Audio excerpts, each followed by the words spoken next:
Dia perempuan, cantik, pandai memanfaatkan media sosial. Tapi seorang Sherly Coanda tentu saja lebih. Dia jauh lebih daripada sekedar semua itu.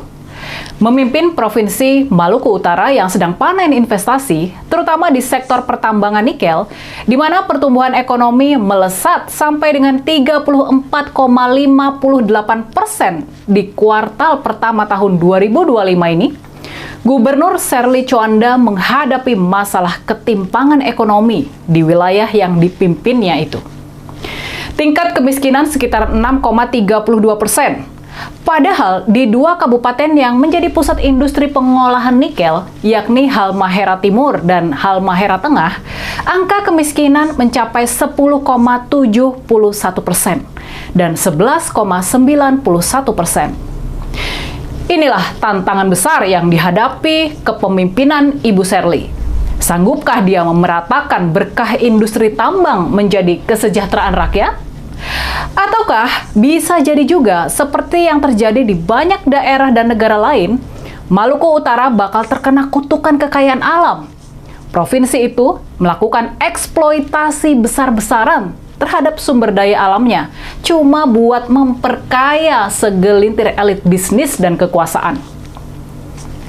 Dan ingat, kita harus ingat kejadian ini. Gubernur Maluku Utara sebelumnya, yakni Pak Abdul Ghani Kasuba, dia ditangkap oleh Komisi Pemberantasan Korupsi di tahun 2023 akibat kasus korupsi. Dalam kasus inilah terungkap adanya pembagian wilayah konsesi tambang untuk keluarga dari mantan Presiden Jokowi yang dikenal sebagai kasus tambang nikel Blok Medan yang sempat ramai itu. Maluku Utara sangatlah unik. Ini adalah suatu wilayah kepulauan. Dari luas provinsi yang mencapai sekitar 12 juta hektar, hanya 3 juta hektar yang berupa daratan. Selebihnya, 9 juta hektar atau 2/3 dari luas wilayah adalah lautan. Tapi walaupun memiliki wilayah dan kekayaan laut yang sedemikian besar, pertumbuhan ekonomi Maluku Utara bukan ditopang industri maritim dan perikanan. Dia malah mengandalkan industri pertambangan, khususnya industri pertambangan nikel yang sedang menjadi primadona baru. Menurut hitungan, provinsi ini mempunyai cadangan nikel terbesar di tanah air, yakni mencapai 5,3 miliar ton.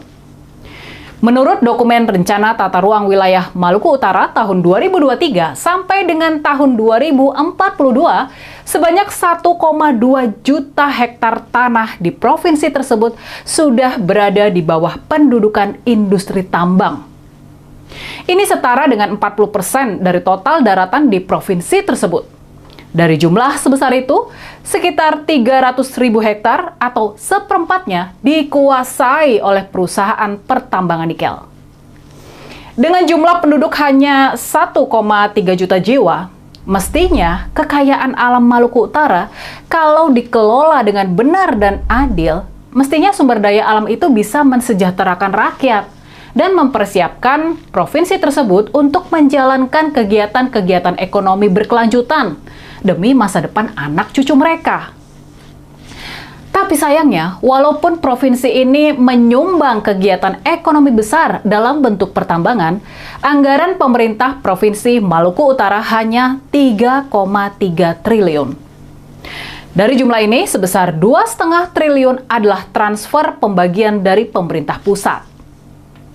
Dalam pos pengeluaran, Ibu Sherly menghadapi kenyataan kalau anggaran sebesar 2,5 triliun rupiah sudah habis buat operasional pemerintah, buat gaji para ASN dan sebagainya.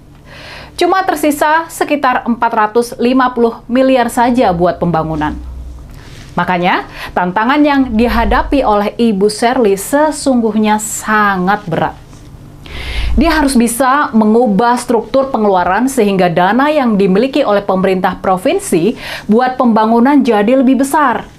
Selain itu, dia harus bisa mengawasi kegiatan pertambangan supaya tidak mencemari lingkungan dan tidak mematikan kegiatan dan potensi ekonomi lainnya.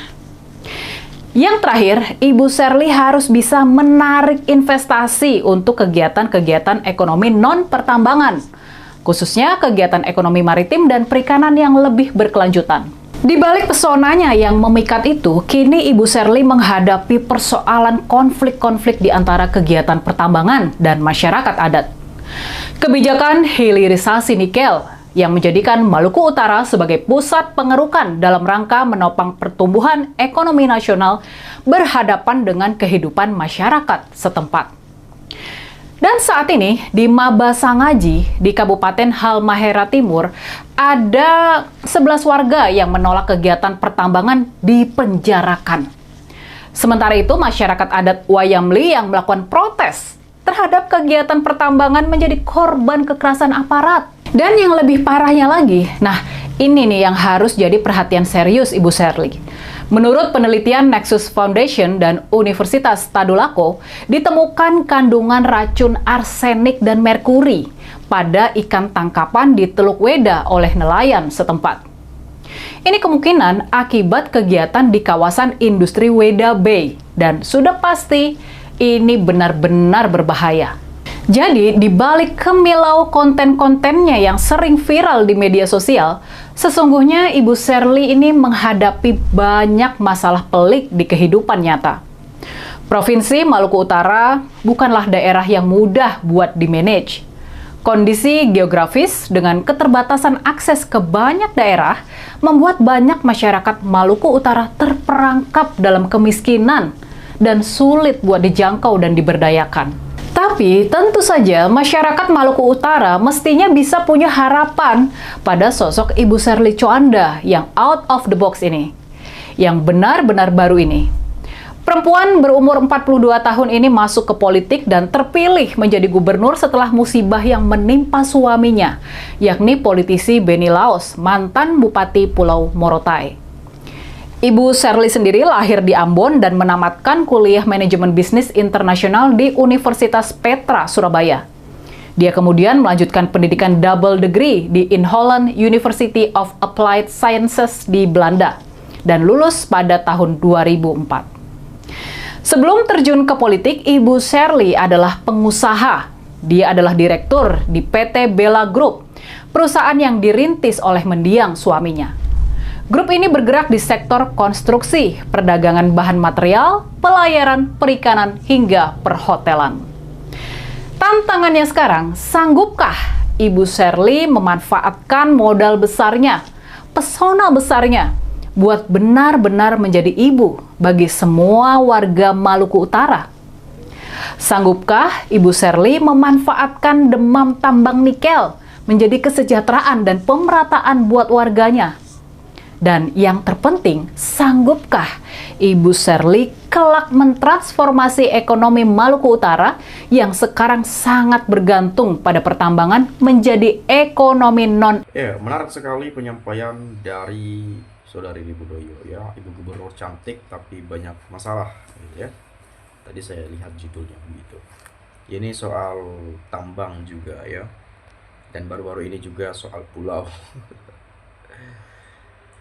Aduh teman-teman, kalau kita melihat Indonesia ini banyak sekali macam-macam kasus ya, banyak sekali persoalan, banyak dinamika politik, polemik dan lain sebagainya. Sampai kapan ini akan berakhir? Sampai kapan rakyat akan mendengarkan isu-isu seperti ini? Sampai kapan masyarakat mendengarkan kasus-kasus begini? Apakah rakyat tidak diberikan kesempatan untuk tenang? Apakah rakyat tidak diberikan kesempatan untuk hidup damai tentram tanpa ada pertanyaan-pertanyaan dalam hati, tanpa ada sesuatu hal yang mengganggu pikiran kita? Karena kita sebetulnya mencintai negeri ini. Kalau kita mendengarkan ada kasus ini, kasus itu, dan lain sebagainya, kita juga berpikir, lah kok bisa begitu ya? Kok jadi begini bawaannya? Apalagi soal putusan-putusan dan lain sebagainya, pernah tidak rakyat ditanya dulu sebelum melakukan keputusan? Pernah nggak rakyat ditanya, rakyat setuju tidak kalau kita membuat seperti ini, kalau kita buat begini, begitu, dan lain sebagainya? Pernah tidak ditanya rakyat begitu? Padahal Anda ini menjabat misalnya, tanpa rakyat nggak akan ada presiden, nggak akan ada gubernur, DPR, bupati, wali kota. camat, bahkan desa sekalipun, kepala desa sekalipun. Tanpa rakyat, mana ada jabatan itu. Makanya, ya kekuasaan tertinggi itu, kedaulatan tertinggi itu ada di tangan rakyat. Jangan pada saat kampanye minta suara rakyat, jangan pada saat nyalek minta suara rakyat. Tahu-taunya pas buat keputusan, pas lagi ngerjain ini itu dan lain-lain, buat kebijakan baru dan lain sebagainya, rakyat nggak ditanya dulu, dan bahkan rakyat tidak dilibatkan, kan begitu ya. Ya meskipun kita awam terkait hukum, tetapi ya kita punya pikiran lah untuk ke sana lah, kok begini banget gitu ya. Soal tambang nikel di Raja Ampat misalnya, ya, merusak lingkungan sekitar, tentu surga dunia. Ya, pulau-pulau kecil yang ada di sana malah ditambang-tambangi, diambil kekayaannya dari alam Papua, dari tanah Papua. Tapi banyak kawan-kawan kita yang di daerah pelosok Papua sana, ya, jangankan sekedar makan teman-teman, ya, sakit, ya, ya mereka pasrah saja, ya, pasrah saja katanya. Itu ada banyak tuh video-video saya lihat-lihat tuh di TikTok, apalagi kalau videonya Bang Bobon ya, Bobon Santoso yang masak-masak besar itu ya, kan sering juga tuh ke Papua tuh masak-masak tuh ke tempat apa lah itu, pokoknya di Papua pedalaman sana lah gitu ya.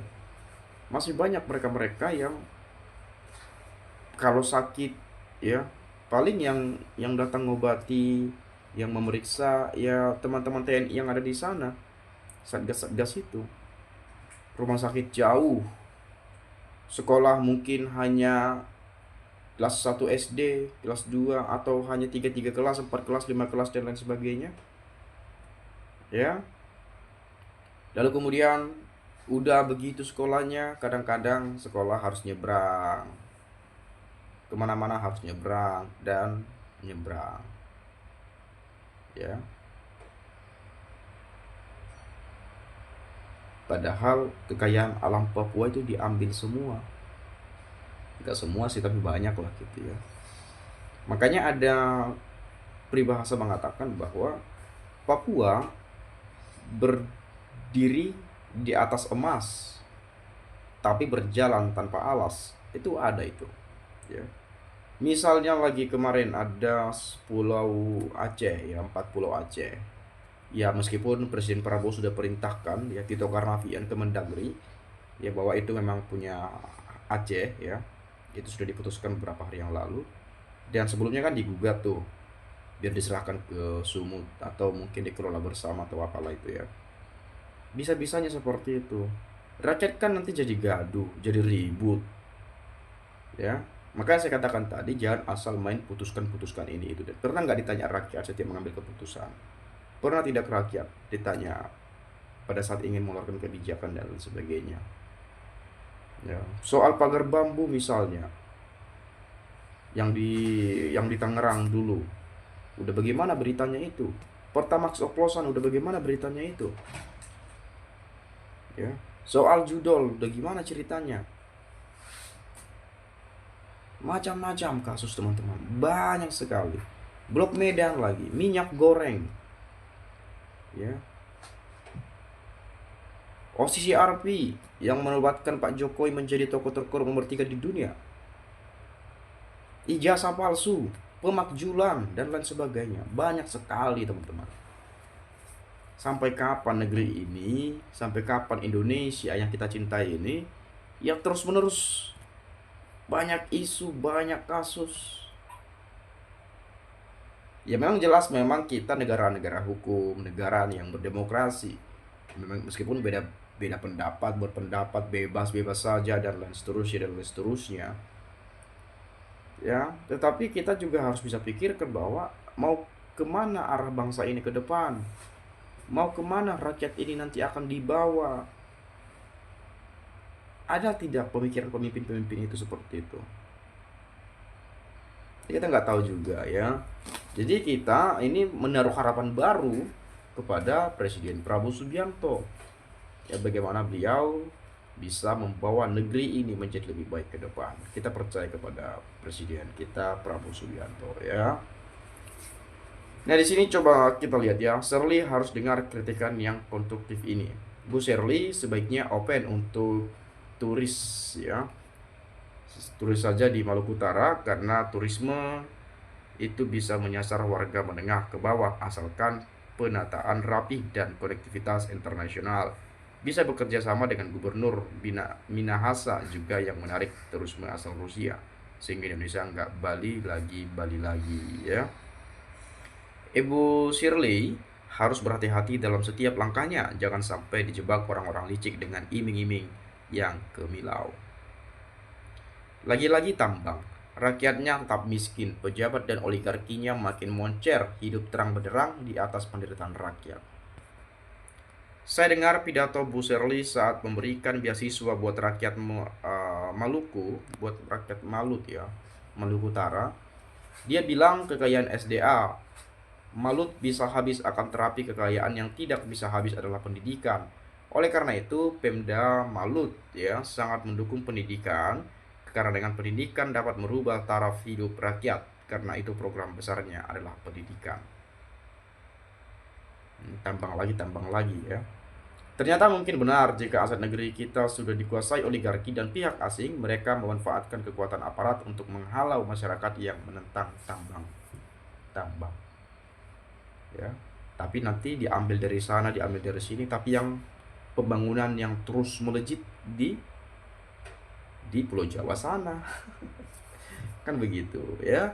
Mungkin itu saja lah teman-teman ya. Saya minta maaf kalau ada penyampaian yang salah dan kata-kata yang tidak menyenangkan. Terima kasih. Silakan sampaikan pendapat Anda juga. Salam. Dan sampai jumpa.